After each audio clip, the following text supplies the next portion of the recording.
Vamos falar sobre esterilização, sobre métodos contraceptivos?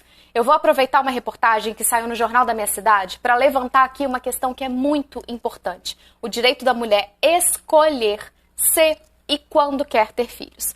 Vocês sabiam que a primeira pílula anticoncepcional só foi lançada no mercado em 1960? E eu nem estou falando do Brasil, não. Isso aconteceu nos Estados Unidos e a pílula teve que ser lançada como um remédio para aliviar os sintomas da menstruação, já que até 65 os contraceptivos eram proibidos nos Estados Unidos, o país liberal.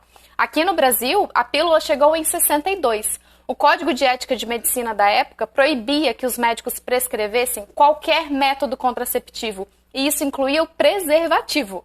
Apesar da proibição de prescrição, as pílulas eram vendidas nas farmácias, mas acabavam sendo acessíveis somente para as mulheres que tinham condição de comprá-las. E mesmo entre as que tinham condição financeira, nem todas podiam escolher fazer o uso das pílulas, já que a legislação e a cultura da época praticamente exigiam que o marido consentisse com a utilização e que a sociedade aprovasse.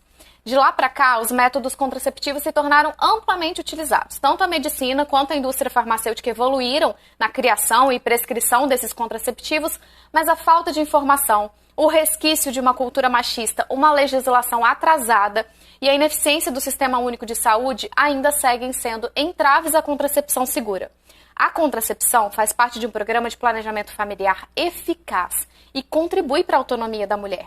Autonomia não só em relação ao seu corpo, mas uma autonomia de jornada de vida, de escolhas pessoais e profissionais, de crescimento pessoal. A maternidade é o papel social mais importante que existe, pois é por ela que nascem os indivíduos e é através dela que se formam os cidadãos. E a gente não deveria tratar esse papel com tão pouco cuidado e com tão pouca dignidade. A reportagem a que eu me referi traz relatos de mulheres que, mesmo preenchendo os requisitos legais para realizarem um procedimento de laqueadura, não conseguiram fazer prevalecer a sua escolha porque foram barradas por médicos que questionaram sua decisão, argumentando que elas eram muito novas para aquele procedimento, mesmo aquelas que aos 21 anos já tinham 3 filhos e não queriam mais. Que o marido poderia querer ter outros filhos e isso atrapalharia o casamento, mesmo com o consentimento do marido e a escolha conjunta do casal.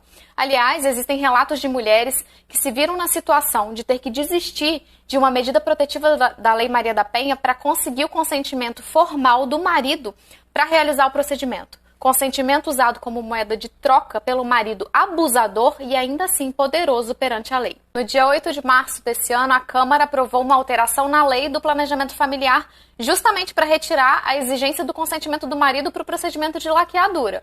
Um projeto louvável, sem dúvidas, mas atrasado e que, para ter eficácia, deve vir acompanhado de um programa de conscientização da sociedade e de conscientização dos profissionais de saúde, que precisam ter conhecimento de que as mudanças na legislação representam direitos conquistados pelas mulheres, que devem ser respeitados e que refletem a evolução do pensamento da sociedade em relação à contracepção.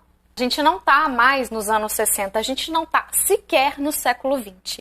É urgente que se reconheça a importância do planejamento familiar para a construção de uma sociedade mais digna, em que os indivíduos nasçam de mulheres e em famílias minimamente estruturadas.